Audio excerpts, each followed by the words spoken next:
Need to sign in into your YouTube account on iPhone? Then you're on the right video. Today I'll be showing you the step-by-step process on how you can easily sign into your YouTube account on iPhone. The very first thing you want to do is head over to your application YouTube.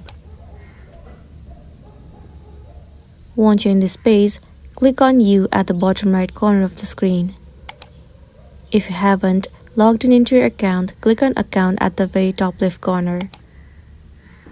At the bottom, you will be able to see Add Account.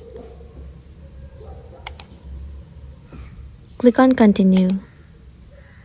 Now in this page, all you gotta do is enter your login credentials.